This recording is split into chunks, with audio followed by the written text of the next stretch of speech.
2 boys in his family, 75 girls. He's pretty happy.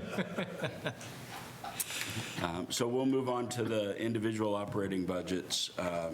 These are Town Hall 2 and Town Hall 1. We'll just go in the order they're here unless somebody has a reason to change that. Nobody reached out. So Town Hall 2, Veterans Affairs. Veterans Affairs, yes. Give me 1 second. Chris Hannafin joining us. Well, Good evening. Thanks, Chris.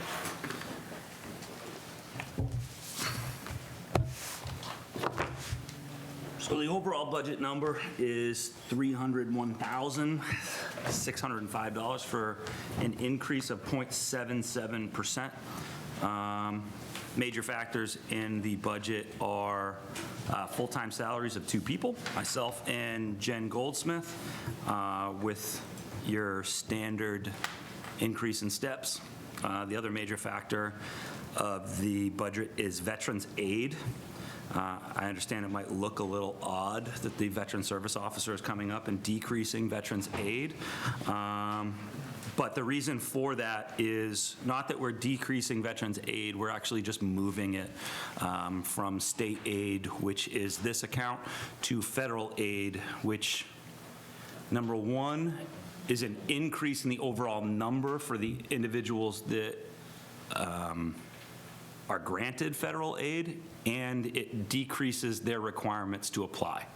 So state aid requires an individual to do a full application in January, February timeframe, and then a subsequent smaller application in June or July. So people are basically subjected to me staring at their finances twice a year, whereas in federal aid, once they get approved, it's a much lengthier process, but once they get approved, the federal government is doing that monitoring at that point, and the federal government isn't digging into their finances once they're approved. So we've taken a few people off of state aid, and we've moved them to the federal aid, which means that they're actually getting more benefits than what we can provide. Subcommittee voted 2-0 in favor. Any questions? The federal aid going to be affected by the loss of 80,000? You're going to move your mic up, I think. I can't hear. 543.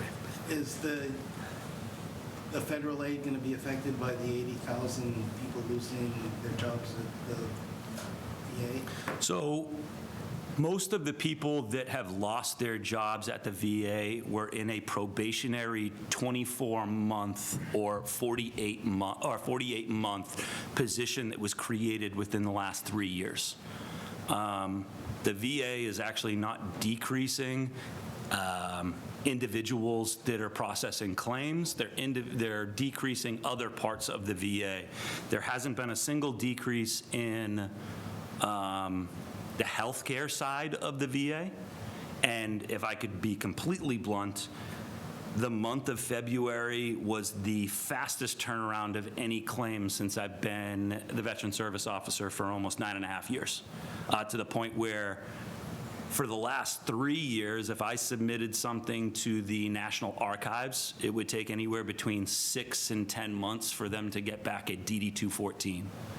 We're faxing them today and getting them tomorrow. So I actually think that things are working a little bit better right now than they were maybe 2-3 years ago, especially during the COVID timeframe.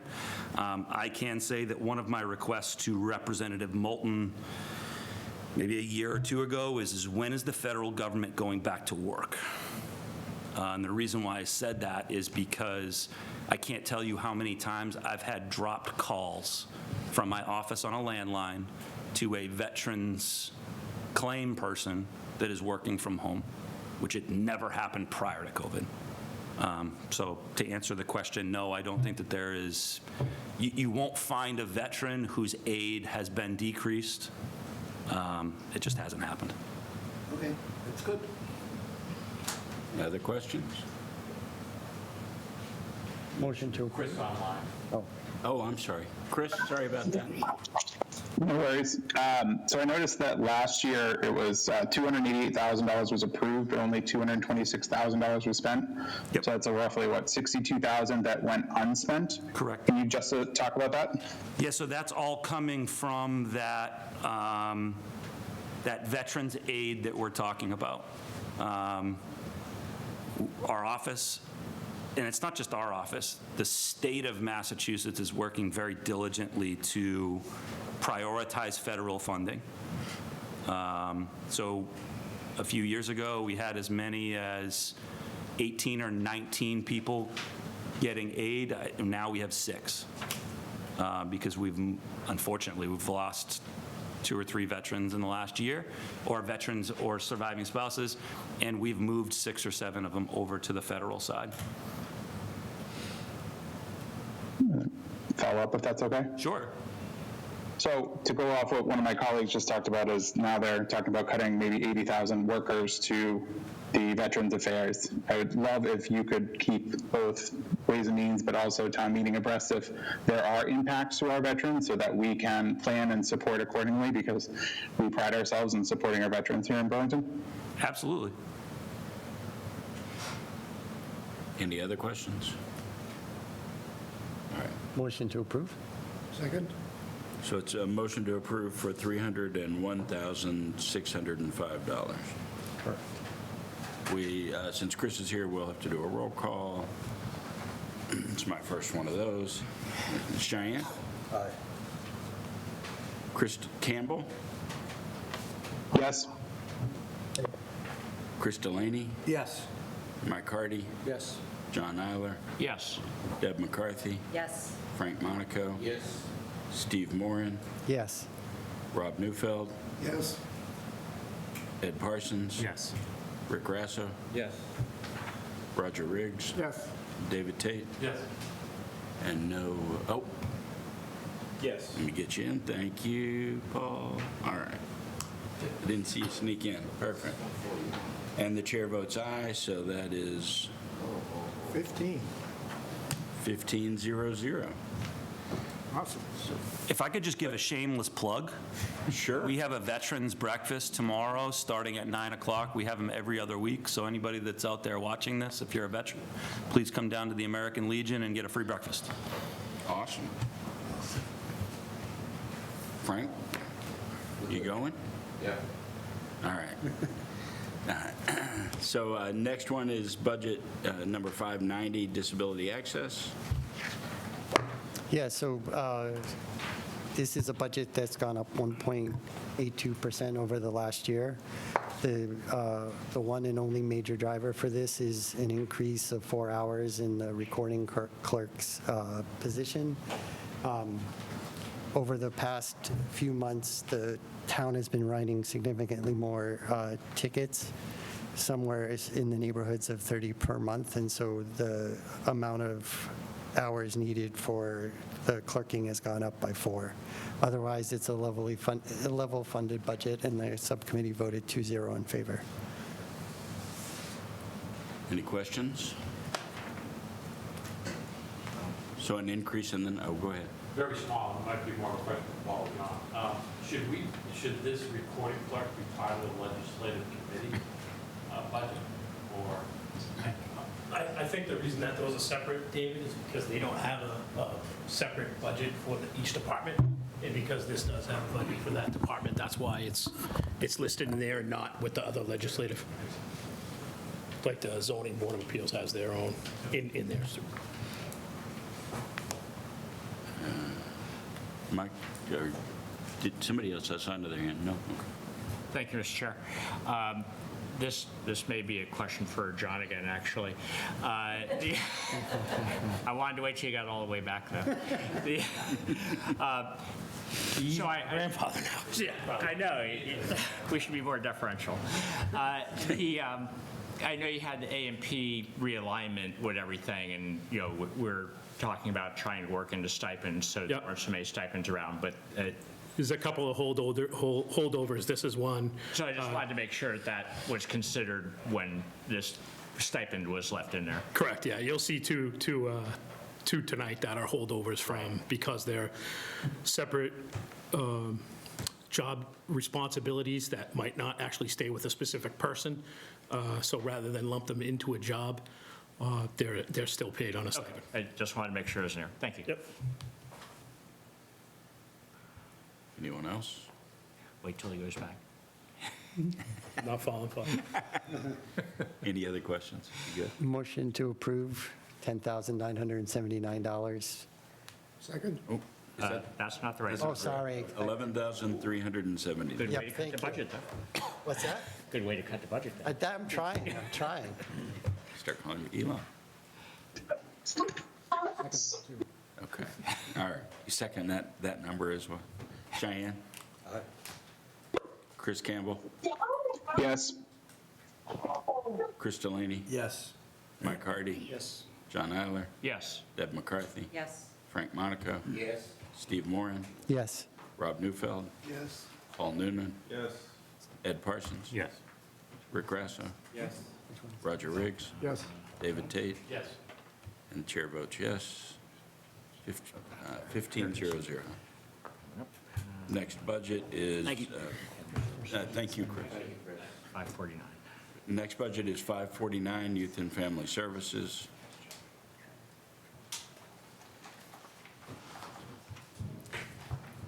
Okay, so youth and family services, one second.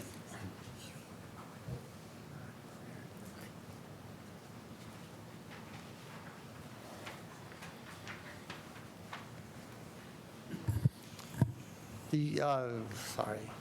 One second.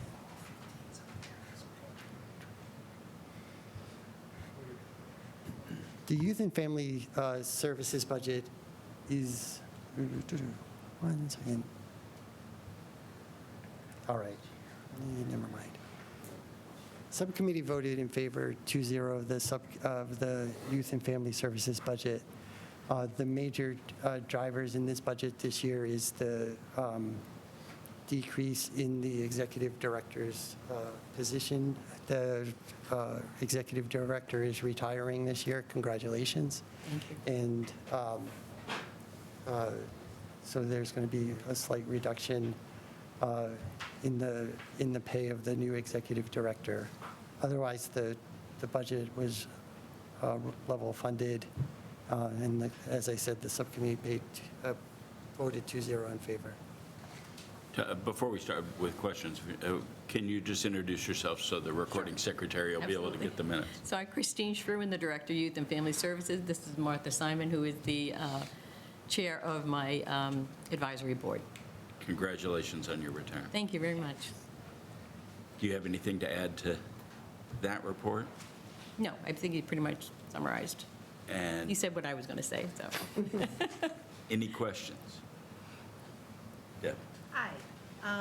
So I did have a question on the salaries. I do see the retirement reduction on the full-time side, but it looks like there's an offsetting increase on the part-time salaries. Correct. So one of the three pieces that we came in requesting this year was, there's been an increase in Spanish-speaking population, so we were looking to add a part-time position to accommodate the needs of that group of folks here in town.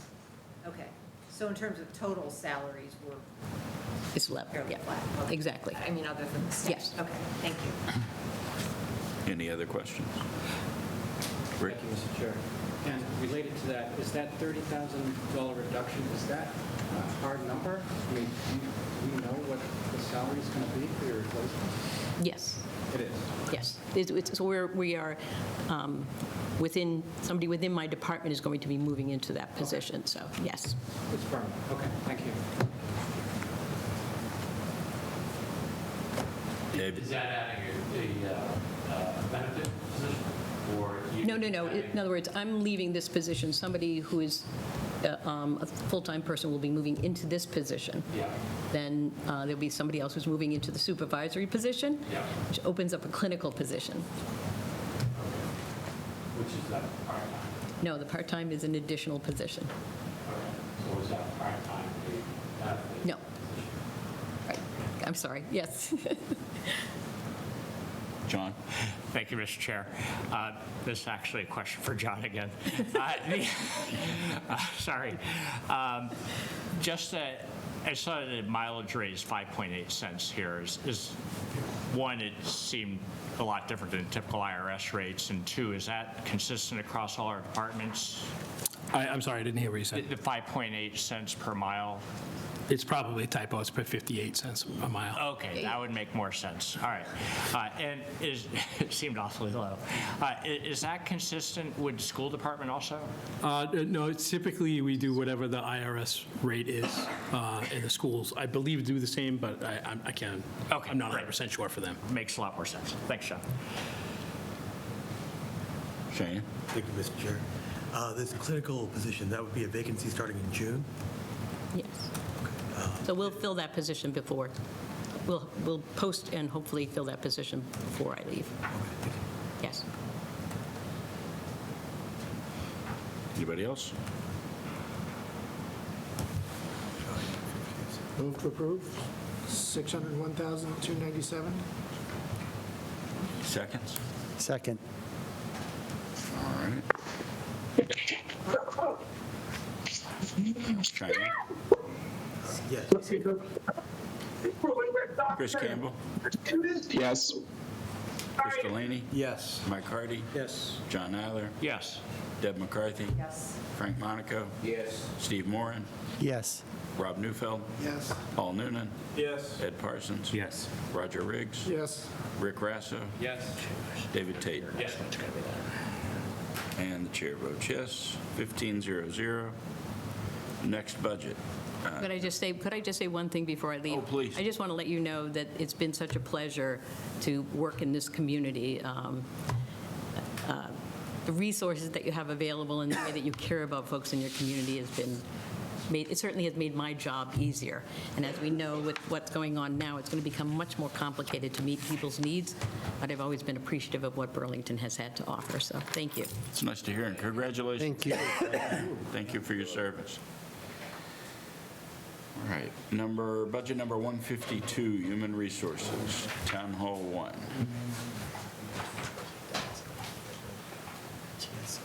Get myself settled. Good evening.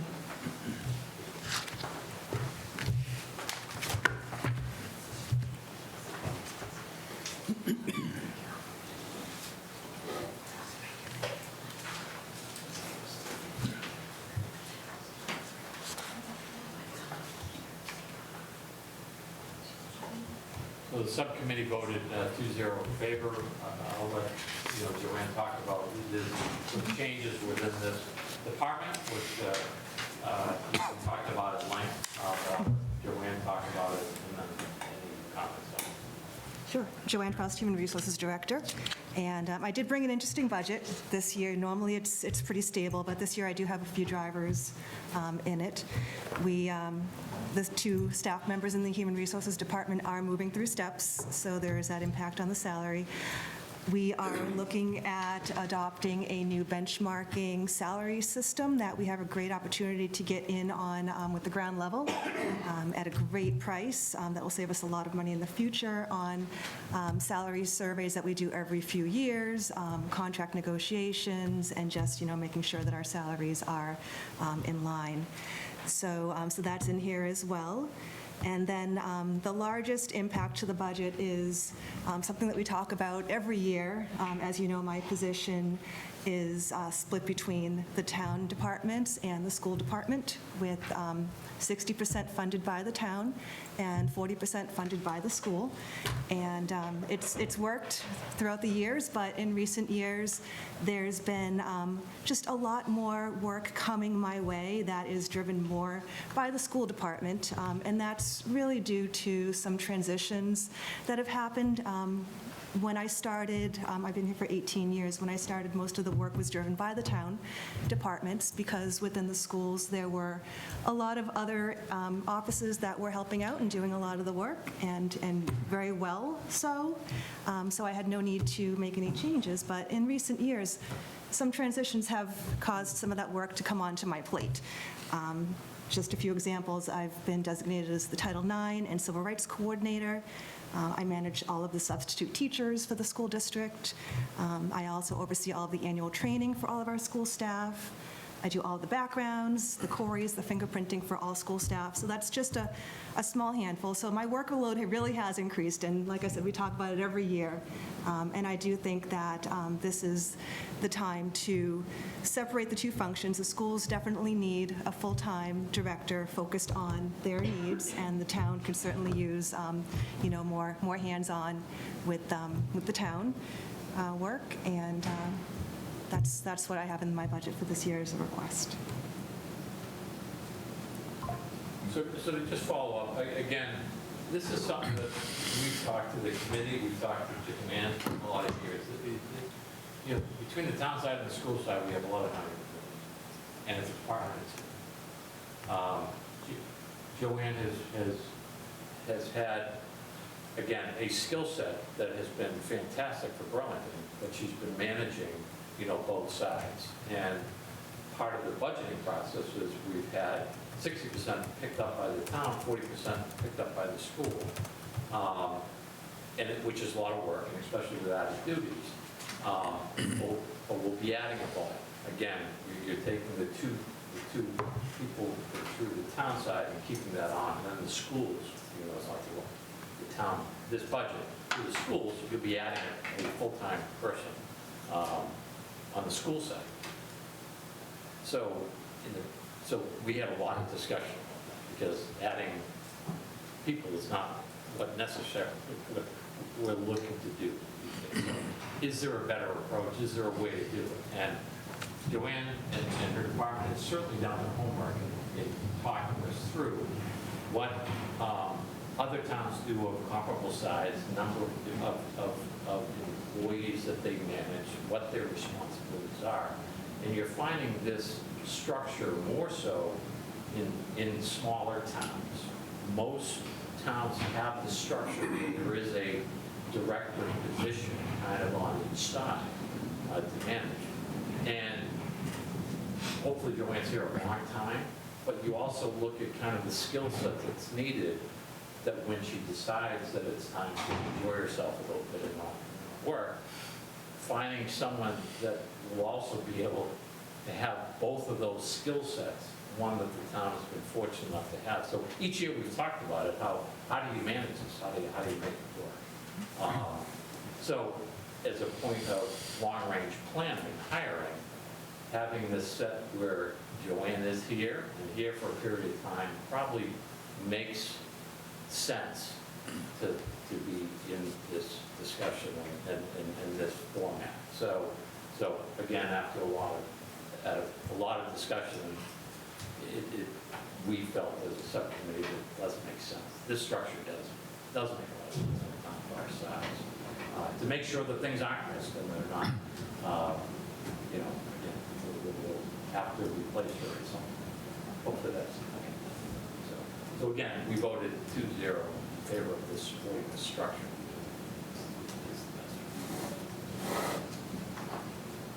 Questions? Mike? Chair. Hi, Joanne. So the new position is on the school side, so that's going to be kind of a +1 position on schools? Yes. So the school department will no longer be funding 40% of this budget. Yeah. I'm just coming for support. Oh, no, that's fine. So right now, the school department is funding 40% of this budget that we're looking to absorb here. Yeah. So they'll be taking that back and then funding 60%, whatever they hire at. Oh, so it's not really a full Correct. position. It's kind of like a half and a half, or roughly that. Okay. Yeah, we're going up one full position, but on our side of the budget, we're increasing 0.4. On their side, they're going to need to increase 0.6 so that we both have a director level full-time. Okay. And do you know from the big picture what the total, when you look at other positions that are being added or whatever, what the counts are between the town and school side? On the town side, in total, net, we're going down just over a half a position in total. There's 3 decreases and 3 increases, with the increases being smaller than the decrease. Okay. Do you know the school? I don't know yet. Don't know. Historically, They're still too early in there. Way too soon. All right, thank you. John? Thank you, Mr. Chair. So I think this makes a lot of sense. The one concern I have is, as I understand it, it sounds like the salaries between the school positions and the town positions maybe aren't as harmonized as they could be, and that, sometimes moving to a comparable job over to schools ends up, getting a pay hike as a result. So my concern would be in splitting this so that divergence might become greater rather than less. Is there some process to help harmonize those so that comparable positions have similar compensation between the two areas? What we would do is take a look at the salary levels for HR directors and other school systems within the state and, make sure we're competitive and stay within that ballpark. Yeah, it's not so much just one position I'm thinking of. It's more all the other positions within the two departments. So a clerk in the town side versus, say, a clerk on the school side, one imagines should be paid similarly, but maybe aren't. Is there any attempt does it make sense, first off, to try to harmonize those? And if so, how are we doing that? It probably does make sense. Both have unions that represent them, and I think the way they would see the harmonization working was just to move whoever gets paid less up to the higher amount and go from there. Clever than that, yeah. But I think that does exist, and there is some effort. It's less on the department head level. On the town side, we just went through a comp and class study, so we know the HR position on the town side is paid appropriately and not worried about attracting anybody at all. And as Joanne said, they'll slot this right on the school department based on their comp data too. I know that was only part of your question, but I don't have a great answer for the. I hear the issue. Okay, thanks. Frank? Thank you, Mr. Chairman. Something I didn't think of when we were in our discussions the other day. So the position right now is in the A&P group, am I correct? Correct. Right. Does the school department have any A&P positions? No. They're not in our A&P plan. They have administrators that are paid, but I'll let you answer. Right. What's the union that the school department administrators could be in? We have the School Administrators Association that encompasses a lot of our department head coordinator level positions. So contractually, part of the answer to your question here is the different unions are involved. Yeah. So the negotiations at the union level that would drive a lot of this, whatever disparities there are. And I guess historically, this is way off the subject, you don't even need to listen to this. But, the second we do something with, teachers, if it's way out of whack with patrolmen, everybody's eyes go, what's going on here? So I think there's a real attempt to keep balance, but they're not the same unions, they're not the same jobs. Yeah.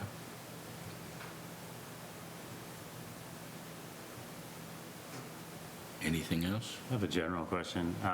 It's always been explained that 40% of a person was reimbursed by the schools, but I'm not sure if functionally that's possible. They're availing themselves of X percent of the whole work of the department. So why do we establish that transfer price based on an individual as opposed to just say you've got half the employees, more than half now? I think originally it was designed based on how many days Joanne was here in this building and how many days down there. You're right, it doesn't work perfectly like that. But as far as the budget goes, Joanne is paid a portion from their budget, a portion from our budget, so that separation does happen. But if you're asking, does that the exact percentage of the work performed, I'm sure at certain times of year it's almost 100% one week for one versus the other.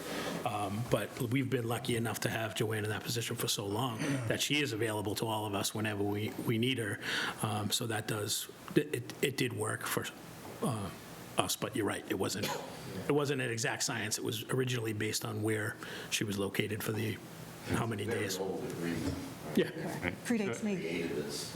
And it's largely a theoretical link to a person or a portion of an FTE. And so if there were just the price for a proportion of the department's work, then I think we alleviate this conceptual problem with, who reports to whom and what union they're in.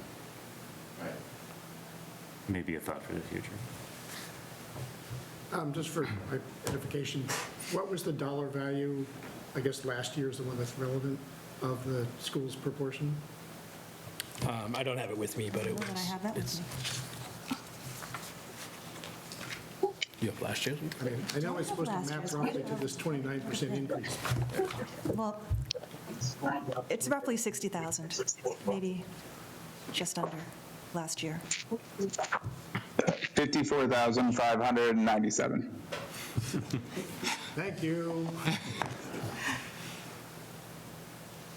All right, so that's less than the 30% here. Okay. Move to approve budget of $261,597. Second. Let's go here. Cheyenne? Yes. Chris Campbell? Yes. Chris Delaney? Yes. Mike Hardy? Yes. John Eiler? Yes. Deb McCarthy? Yes. Frank Monaco? Yes. Steve Moran? Yes. Rob Newfeld? Yes. Paul Noon? Yes. Ed Parsons? Yes. Rick Rosso? Yes. Roger Riggs? Yes. David Tate? Yes. Chair votes yes. 15-0-0. Thank you. Thank you. Thanks. Next budget, Department 141, assessors, also Town Hall 1.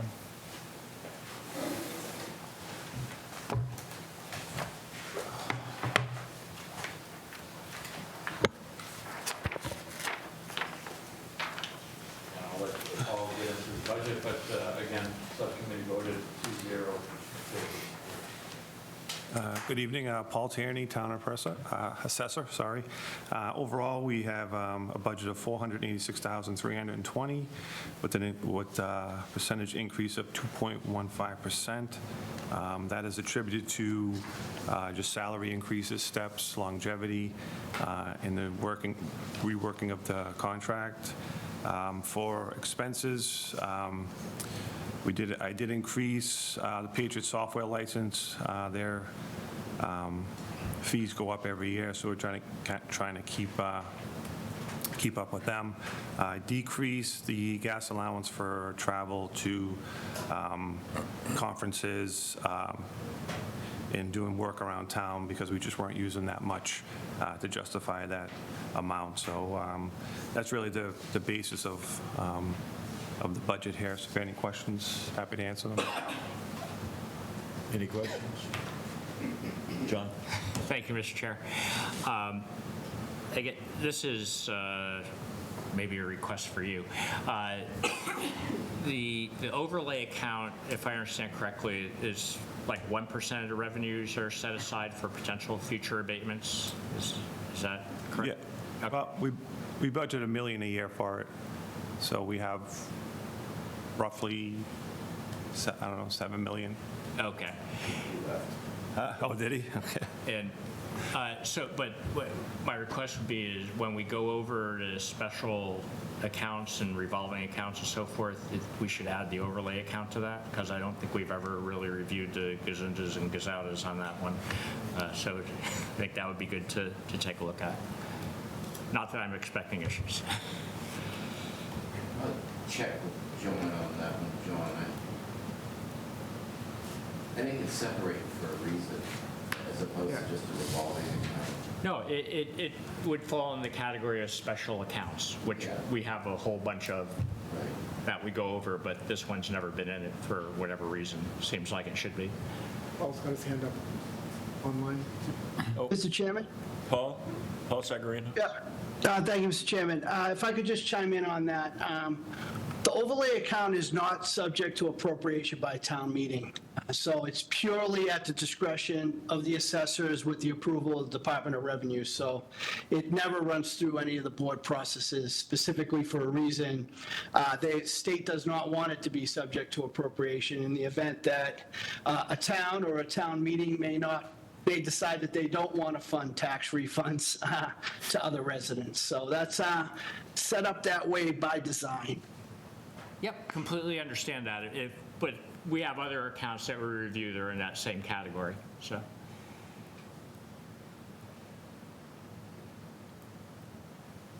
Anything else?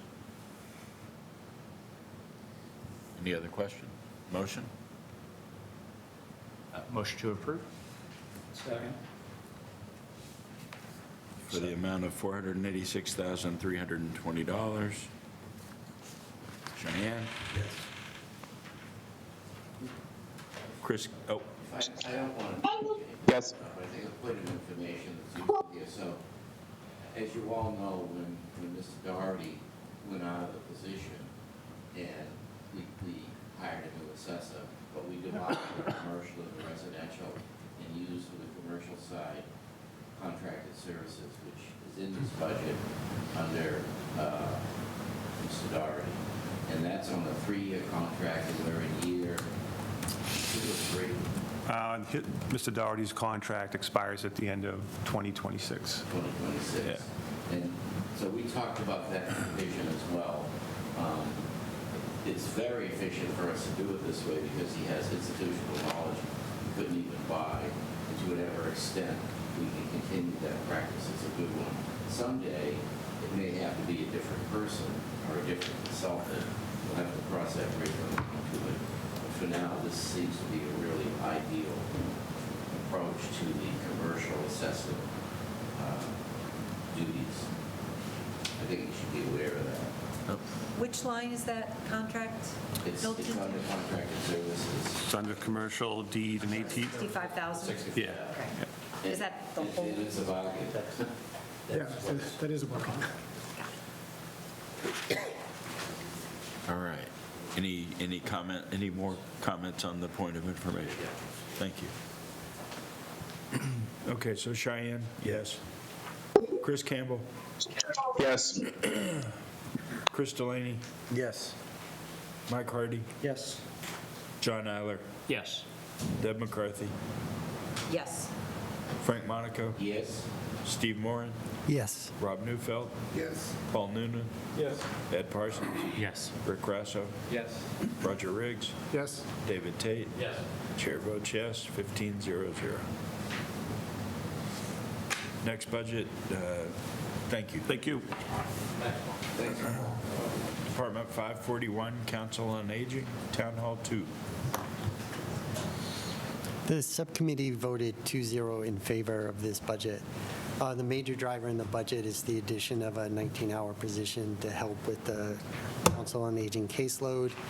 This caseload has grown significantly from calendar year 2019 with 388 unique clients to 771 unique clients in the last year. In addition, the COA received funding from the state for 2 part-time social workers. Last year, the COA alerted Ways and Means that they would potentially be seeking a 30-hour benefited position in this upcoming fiscal year, but the committee, the COA has decided to continue with 2 part-time social workers for now, but may reconsider it in the future. I'll let you add additional. That was it. Okay. I think that the biggest thing is that, like you said, our numbers have increased hugely, and I think I say it every year, and the complexity is increasing. The number of people that are coming in with mental illness, housing issues, and just financial instability is amazing. And we want to make sure that the outreach staff and social services staff has the ability to help them. And sometimes it can be quite time-consuming for these folks.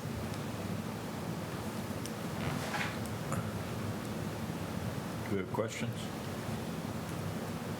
John? Thank you, Mr. Chair. Hi, Marge. Hi. Just a couple ones.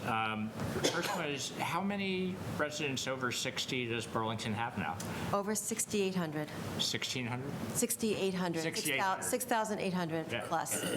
And looking at the cover sheet, the caseload numbers, and what does duplicated versus unduplicated mean on there? So the unduplicated number is the number of people, the actual individuals, and the unduplicated is how many times the caseworker, the social workers met with people. Okay. So, they might meet with one person once, and they might meet with somebody else 40 times. Right, so just if I understand, you said 6,800? 6,800 plus. Right, so this means over 10% of the folks over 60 are meeting with you? Yeah, okay, so that's a Yeah. good amount. Yes. Thank you. You and me pretty soon. I'm only 59, Frank. Deb? Can I ask a quick question on the salaries page? Some, in red down at the bottom of the page, there's a couple like footnotes. Yep. What exactly does, because I wasn't sure which numbers those were footnoting, so what do those, oh, wait, here they are up top. Okay, so what is that, what exactly does that mean? So those salaries come out of our formula grant from the state. We get $14 per elder given to us by the state. I was going to say every year. We get money from the state every year.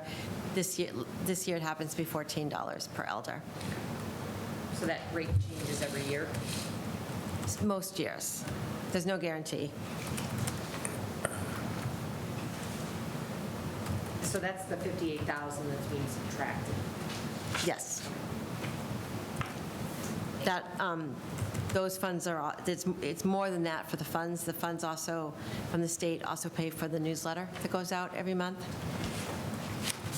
and a few other things. It supplements this budget.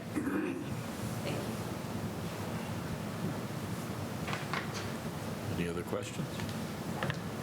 Motion to approve $505,426. Nope. That's not the number. $519,974. Oh, I've got the wrong one. Okay. You're just looking at salaries. Yep, I got the You're wrong gonna one. go back to the Sorry, total. sorry. So we have a motion. Have a second? Yes, you have a motion. Not the same. It is. No, it isn't. Budget as printed. Second. Excellent. Thank you, Roger. Oh, I'm off by, Cheyenne? Got an old one. Just a clarification, we're approving 519. This is one I think John said he updated. $519,974. Yes. Chris Campbell? Yes. Chris Delaney? Yes. Mike Hardy? Yes. John Eiler? Yes. Deb McCarthy? Yes. Frank Monaco? Yes. Steve Moran? yes. Rob Neufeld? Yes. Paul Noonan? Yes. Ed Parsons? Yes. Rick Rasso? Yes.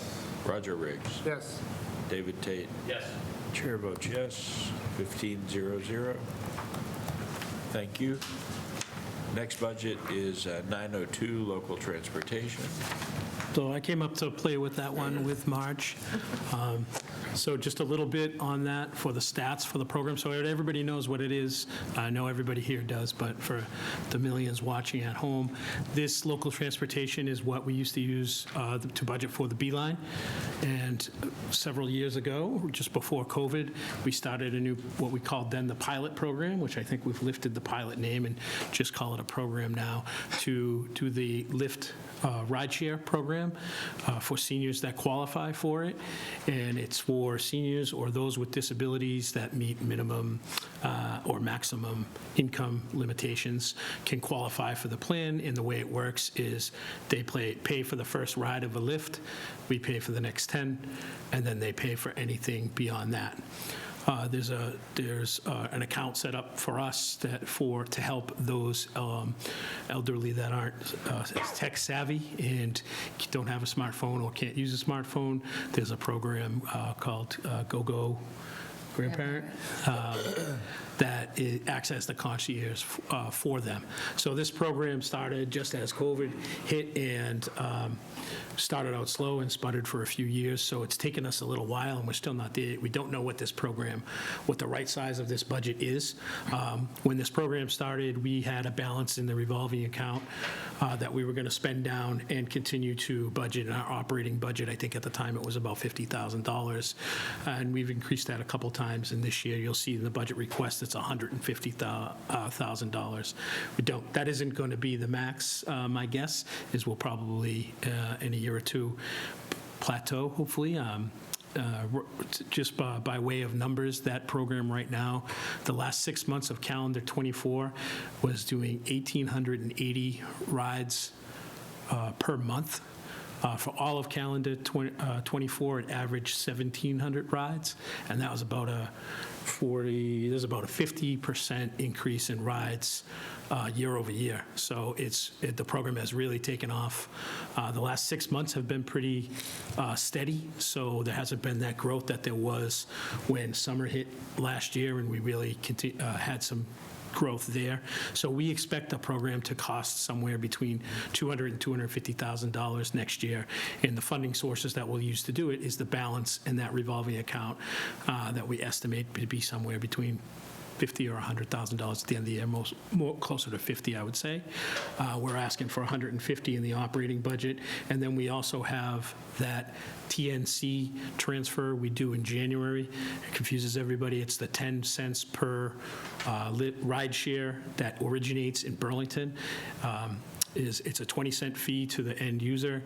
10 cents of it goes back to the state, 10 cents goes to the municipality, the originating municipality, and for last year, we were about $35,000. So that would give us around $250,000 that we would have for next year. That's around where we estimate the budget to be, and hopefully next year, we're talking about, we know what the number is. We're going to run down that revolving account, and then that'll be, just those two funding sources will be our operating budget and then that TNC money. For you, there's 1,880 rides per month the last 6 months and 1,700 for the year. That is based on 106 unique riders for the year. And then the last 6 months, Mike, I gave you the wrong number, was 134 unique riders. So that 1,800 rides is made up by 134 people, which is, I think, about 15 rides per person per month. Now, there's obviously heavy users that rely on it every day for all their appointments and work and whatever. And then there's others that probably use it once in a while to go to a doctor's appointment. But again, everybody that's in the program has to qualify for the program. So it's not that we're just subsidizing anybody. Subcommittee voted 2-0 in favor. Roger, you had a question? John spontaneously answered part of my question, which was, but my direct question was how many people are qualified? You said there were 134, 135 that were using it. How many people are sort of eligible? So we have over 300 people on the list that have qualified. They have given me an application and have qualified. Not all of them are using it. I have a lot of folks that say, I just want it, so if I need it, I have it. Yeah. But one of the criteria is anyone over 60, right? It's over 60 or disabled or 300% of the federal poverty level. So just the over 60 would get us technically 6,800 people qualified. Yeah. Okay. Wow. That's quite a, per person, that's $1,800, $1,875. I'm 60 now. Deb? In the backup memo, and maybe I'm just misreading this, there was a schedule of ridership, I think it's ridership, from like January 2023 through December 24. And it seems like you were mentioning like 1,800 or 1,900-ish per month. This is showing higher numbers. Am I misreading what this is saying? I don't have it in front of me, but Sorry, it's got like both the Lyft and the Go-Go rides. yeah. Showing more like, maybe I'm looking at the wrong chart, but it looks more like between $2,000 and $3,000 a month. Yeah, that's, the chart is wrong if it is. If that's what it says, it's wrong. That's what it looks I don't have it in front of me, I but mean, we'll, I assume that's rides. Is that round trip? we'll take a pic of it, we'll take a peek at it and make Yeah. sure. Can I ask one other question too? You were talking about using about 100,000 from the revolver to cover the estimate for this year. Yep. So is that, and that's like a finite amount? So next year, we're going to have to look at more like a 200 to 250 in the operating budget? That's what we expect. If the cost of the program stays about the same, that's probably where it will land, because we'll have that revenue source from the TNC money that we get, our 10 cents from the ride, which will be something between 35 and 50. And then this budget ask will likely be somewhere in the 200 range. Got it. I have a clarification that I think will answer your question, if I may. The chart in the backup is showing total rideshare rides in the town, whereas the 1,800 number is the subsidized rides that we're doing as part of our program. So it's a subset of that. Thank you. I have one. So as this program continues to grow, and it will plateau somewhere, but who knows with all the people that watch this. It may explode tomorrow. When we set the age 60 cutoff, is that based on any other thing that how did we pick that number? If the program were to really explode, would you consider putting some kind of means test on over 60 or 60 to 65 or? I just I think that would be a good first step. It would blow up. Right. Yeah, I think we're going to have some sort of upper limit that we want the program to cap out at, and when we got there, we would have to do things like that, change the age, change the income. Yeah. Just seems like it's something we should keep an eye on and change it. It's easier to not give it to somebody than start taking it away from a bunch of users, so. Yeah. And kind of the same question, I was saying, look at 60, and then you look at also how many rides is each person utilizing it. If they're using it 4 times today because they have, is there a way to get individuals to start using it? Not when they need it, but again, at some point, if it blows up, right. I'd have to look a little closer. Roger. Sort of related to that, I think the 60 probably came out of the general services provided by the senior center, started age 60. Okay, sure. One could also push the rest of the services, if they're taxing our resources, to push that lower age, that age limit up a bit. I don't really want to push people out of getting services. Right. But yeah, and we're not. Some things you might have to reconsider. We're not there, but yeah. Well, we do have, it's also disabled, so if somebody who's 60 years old or 62 is disabled, then they would qualify. Sure. Even if we raised it. Yeah, I don't have any problem with the disabled criteria. That's likely the bulk of the rides. The disabled, oh yeah, absolutely, then low income, yeah. So we're looking forward, but obviously this is a big enough number that we should be thinking about some of these ways of managing it. I'm curious on the reimbursement from the state's portion. We get half of the tithing that goes on, but is that tithing for all rides or just rides in this program? No, it's for every Uber, every ride share that originates in Burlington. In the town. Yep. So if someone takes an Uber or a Lyft home from Leahy to Lowell. even if they're not in the program? Right. Right. So do you know offhand if that's an increasing thing? Forget about the program. Just in general, are Uber and Lyft, are those being used more and more in Burlington, or you don't really know? This chart in the backup. Yeah. So that's all participants? That's what John's. Yeah, that was. Yes, Yeah, correct. okay. And so that does have a shape to it, and that'll help us some, right?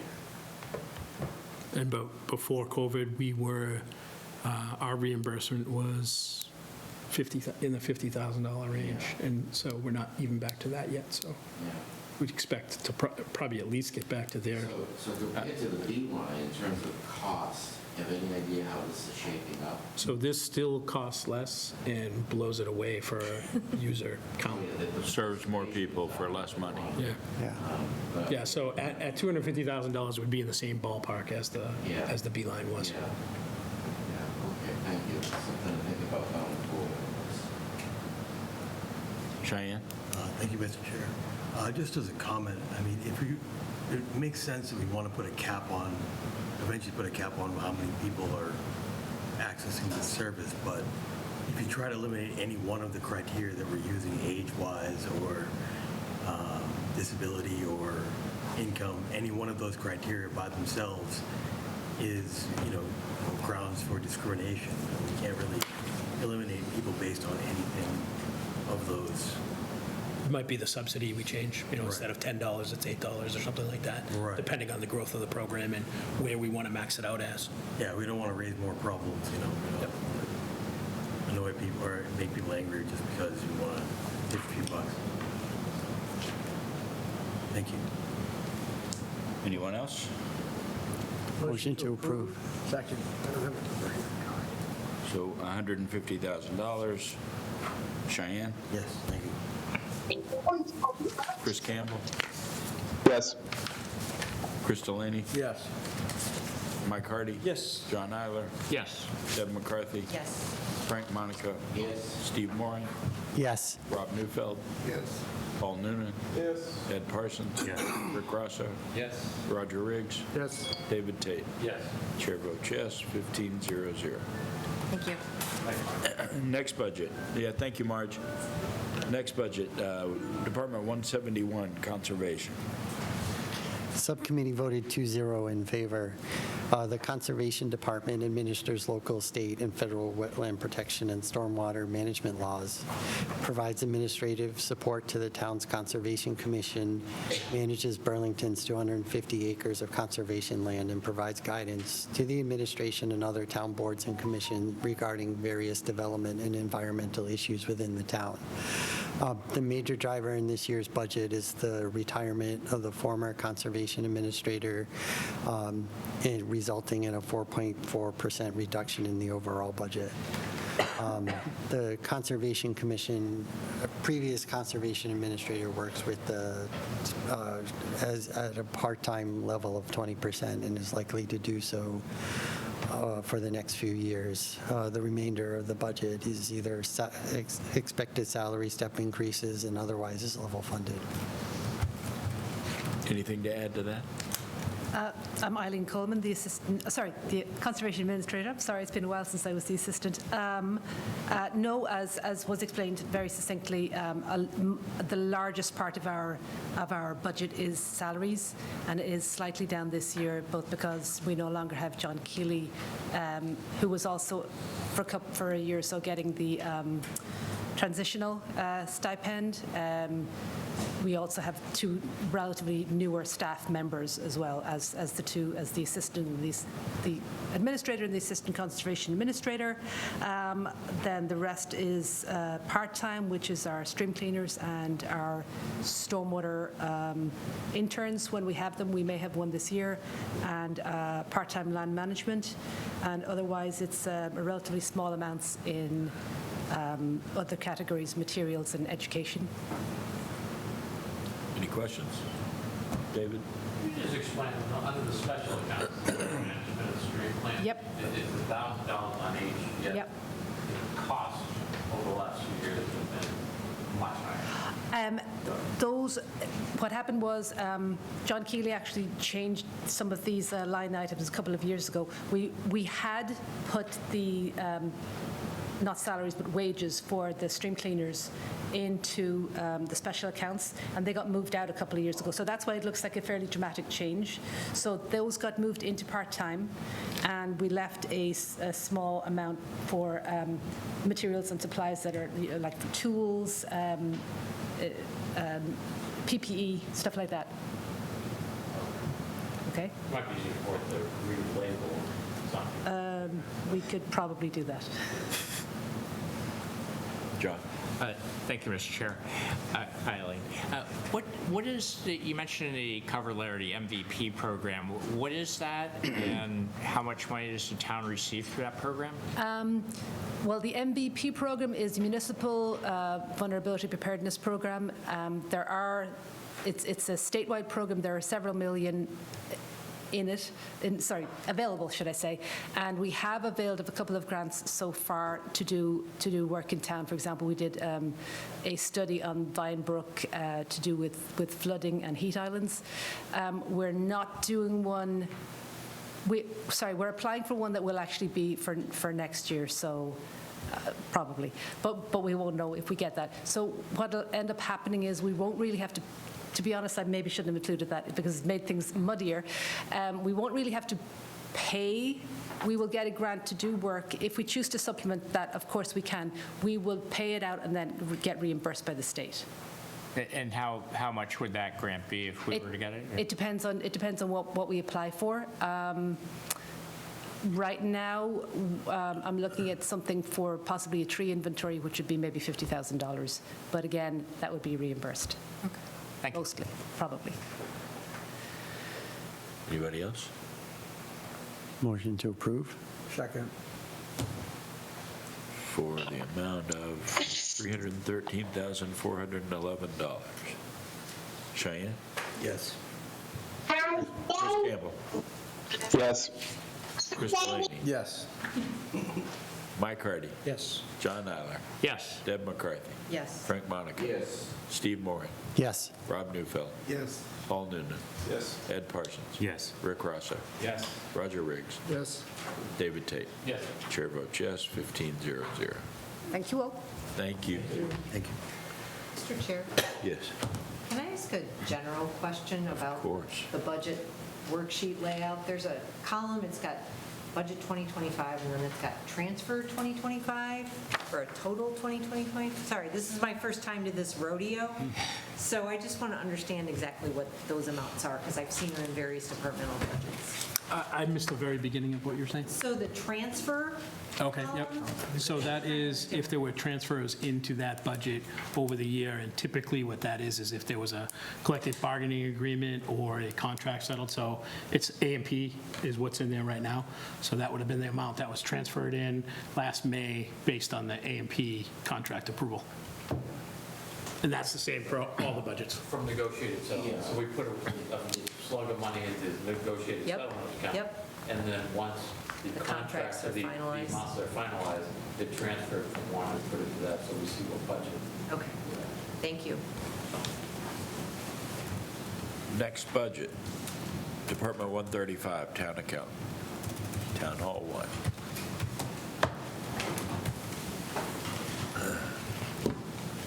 Welcome. Introduce yourself. I think you said. Yeah, good evening, everyone. My name is Julene De Los Reyes. I'm the town accountant. So the total of the budget is $549,000 and 443 cents, and there's an increase of like 3.39%. And we have two expenses lines. They are level funded, and there's no increase. And the only increase we have is the salary lines, and that's because of the contract. So it was a very straightforward budget. The expense line item stayed the same. The department count is remaining the same. The percentage change is really just the step increases. Right. Contractual increases in the department. Everything else was the same. And the amount is, We voted 2-0 in favor. the amount's 546, 443? 546, 443. Thank you. I thought I heard five. Yeah, I heard a different. I wanted to make It is sure. 546, 443. Okay. Questions? Yes. Deb? On the salary page, under the budget director, the CPO, the 10,000, I'm not sure if that's a longevity or other. Hi. So this is one of the couple of holdover stipends. This is for, our budget director is also classified as a chief procurement officer for the entire town. And that's one of those things that might not necessarily be with the same position all the time. So we didn't want to roll it into anybody's job description and salary. So it's a separate stipend. Yeah, thank you. Other question? I guess sort of just a relationship thing between procurement in the schools versus for the town as a whole. I know the schools do a lot of their own procurement. I guess this role is for the town overseas or is that oversight thing for the schools? Yeah, so technically, the town can only have one chief procurement officer by the state, but the schools do a lot of their own procurement. They do work with Rachel, who's our chief procurement officer, and Sam, who helps out behind us. They do work a lot with them, but they probably do the bulk of their stuff themselves. Same with DPW engineering. They'll write their scopes themselves, but Rachel will finish the contracts, post the things on combis, things like that. Okay, thanks. Anyone else? Move to approve. Second. 546, 443. Thank you. Cheyenne? Yes. Chris Campbell? Yes. Chris Delaney? Yes. Mike Hardy? Yes. John Eiler? Yes. Deb McCarthy? Yes. Frank Monaghan? Steve Moran? Yes. Rob Neufeld? Paul Noonan? Yes. Ed Parson? Yes. Roger Riggs? Yes. Oh, I'm sorry, Rick Rasso? Yes. Roger Riggs? Yes. David Tate? Yes. I was doing so well. And chair votes yes, 15-0-0. Thanks, Joe. Thank you. Thank you. Thank you. Julie asked me to let you all know that the audit committee is meeting tomorrow at 8 a.m. right here, if you'd like to come and join. Excellent. Next department, 119, legislative committees, Town Hall 1. So I can start this one, too. We talked about it a little bit when I took one of my chances to run up to the microphone and speak for someone else. This is sort of the catch-all for the recording clerks and things like that for boards that don't necessarily have a budget department in our budget or a separate line. So there's several different committees that have hours that are appropriated for each of them, and that changes year over year depending on who has a surplus in some years and who doesn't. We haven't changed the total in quite some time, but the amounts between them, we've shuffled around a little bit depending on who had something big come up or who actually could get a recording clerk to do their stuff for them, so actually use some of their money. Again, we didn't increase the budget. We took a few dollars from two of the committees that have had surpluses the last couple of years and moved some of that towards a committee that has gone over, who was new to having a recording clerk. And then the one other line that's in there is the pay for the moderator is $150. That was quite an increase. $150 per annual, so $50 per town meeting session. He's really raking it in. Just enough to get his shoes shined. Yeah. I think we should point out one, John, we didn't ask you this, but for 2025, we had a pretty significant bump. What we tried to do was right-size these budgets so that we actually had the right amounts for what was being used. So for 2025, the budget was level funded. It was more than what was spent the year before, but the budget was the same, 11,000 that had been before. We did the same thing and moved some money around. Right. But again, we didn't spend it all in '24. We didn't spend it all in '23. We're likely not going to spend it all in '25. Well, that's sort of the question. So we went from the 24, this isn't a lot of money, so it's not worth a lot of time, but it is, if we are sort of macro clumping all the recording secretaries for non-department functions. And we went from 4,600, John, in 2024, actual, to a budget of, let's say, 11,000 in 25. And we're going to play that through. I think we went from the 4 to the 11 because we right-sized it at that point. We were spending more, we must have been. That's a big jump. Well, I think the 4 was the actual, not the budget. The budget was 11 and continued to be 11. We just didn't spend all 11 that we So we're likely to underspend this again then? I'm guessing we probably will in '25. I think I mentioned it in the subcommittee that once some committees find out they can get a recording clerk and someone's willing to do it, we spend the money because someone comes in and does it. Okay. All right, well, there's plenty of money to do it. I know that taking minutes for a lot of these groups and recordings, it's a pretty big burden sometimes, and that's why people ask to have the support. So we've got enough money to do it if we need it, and we have a responsibility actually to get these minutes. So, okay, thank you. I didn't quite understand. I'll just take a minute to say, Frank, you win for getting the subcommittee minutes in quickly, and they're detailed, they're very well written. I actually do make a fair number of mistakes, and my notes are a shipwreck at the end of the meeting, so. That's why we're trying to get Frank's, All right. Motion to accept the budget of. Yes, we did, so John did try, we did have the discussion, and it is a small budget, but there are a lot of different committees in this, and we don't know year to year if there's going to be something that gets brought up that they're going to significantly use it for. So yes, we haven't changed the budget amount. It's been at that 11, they've spent 5, so there's probably 5,000 within it that, maybe it goes up a little bit, it might not go all the way up to the top, but isn't worth, cutting it back a little, a couple grand. It's probably not, it could refund or whatever. So we felt that this was good enough for everyone. Frank, what were you So saying? subcommittee voted 2-0. I'm not saying a thing. Frank is not taking any money. Move to approve $11,017. Second. All right, Cheyenne? Yes. Chris has got his hand up. Oh, I'm sorry, Chris? Oh, sorry. That's okay. So I just had a quick comment. So we're doing the moderator for $150 a year over 3 town meetings that go from 2 to 3 nights.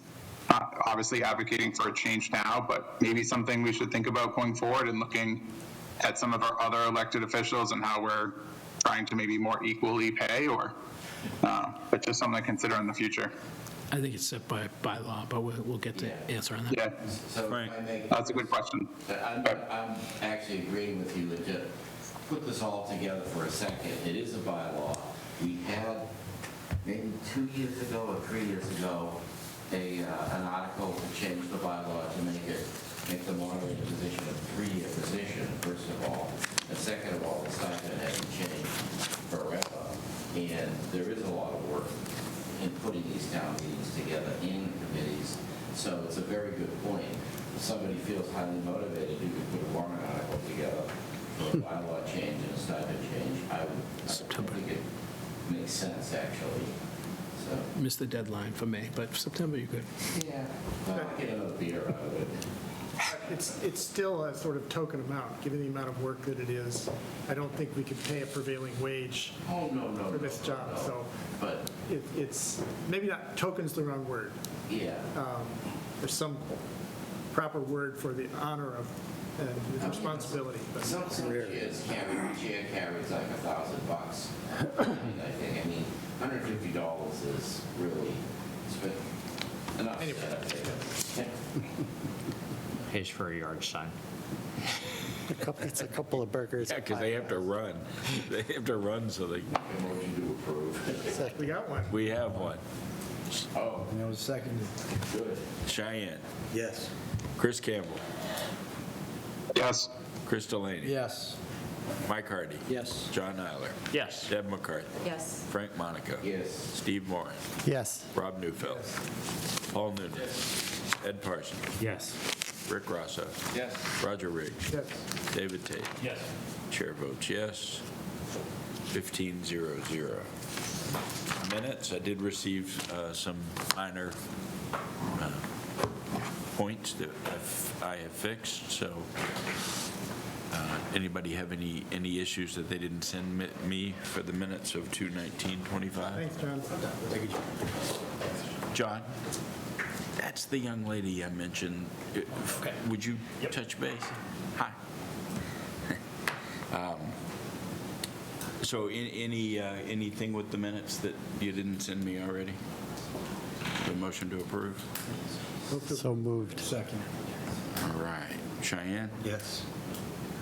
Chris Campbell? He may have faded. Still there, Chris? There Oh, he is. Chris? Abstain. Okay. Chris Delaney? Yes. Mike Hardy? Abstain. John Eiler? Yes. Deb McCarthy? Yes. Frank Monaco? Yes. Steve Moran? Yes. Rob Neufeld? Yes. Paul Noonan?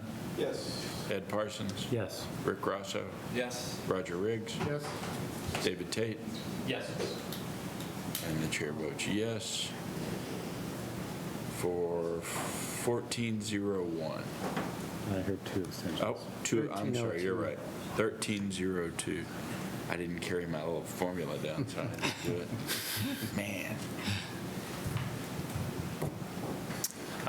Any changes, any reports from committees? We probably don't need to put this on everyone since we'll be meeting weekly, but for any of the building committees, police station, There's a meeting tomorrow at the police station, for the police station committee at noon. Right, Mike? Anyway. the high school, it's just, we had an abutters meeting last week. They're scheduling another one. We're kind of waiting for the new cost estimates to come in, and that'll be a big point of discussion then when we have better numbers and up-to-date numbers. Fox Hill? Fox Hill has submitted the, what's it called, schematic, not detailed design to MSBA last week, week and a half ago, so. Okay. It's kind of exciting. Yeah, it's a big milestone, and I'll get some feedback from the MSBA, and they're moving into the detailed design, but they've got like 6 months of, actually, it takes them 6 months to do all the details down to the construction level documents. Okay. There's a lot of detail left to work. So, if I may, Mr. Chairman? Yes. So with regard to that, Roger, what has to get completed in order to actually go to the street for competitive bids? The construction documents, So we're a couple of months away from that? I think like 6, but 6. I don't remember the total schedule. Yeah, okay, so that's going to be an enormous event for us, because then we're actually going to have hard numbers to take a look again at financing. Who knows? Yeah, I believe there is another revision of the estimates from the estimators coming up soon, and there'll be another one probably just before the detailed design docs go out, the construction documents. Well, we will, related to that, we're going to have to present, the debt schedule for this coming fiscal year. It's not going to be affected at all by any of this because it's too early. But 2 or 3 years out, we're going to start to talk a little bit more about that. So the sooner we can start to get a better handle on that in the police station will give us better positioning for 3 years from now. So on that, I don't think the numbers are going to change. The amount that was authorized is the amount that you have to be prepared to bond. Oh, that's a good point. The work that's being done is to figure out exactly where within the estimated, in that allocation, the work is going to come out. And there's still some contingencies, and there's probably a bunch of things that they won't know till after they start construction, like about exactly conditions they didn't expect and stuff. And so I don't think you can actually change the number at all in terms of Until after it's forecasting. built, I would think. That far out, probably. Yeah. Okay, thank I you. mean, our expectations and our understanding can improve, but I don't think the number will actually change. Right. Okay. Anything else on that? Athletic fields? The meeting that was scheduled for last night was rescheduled for tomorrow. Okay. So I'll have a report next Wednesday. All right. All right. Anything else? Anybody have anything? Motion to adjourn? So moved. Second. Here.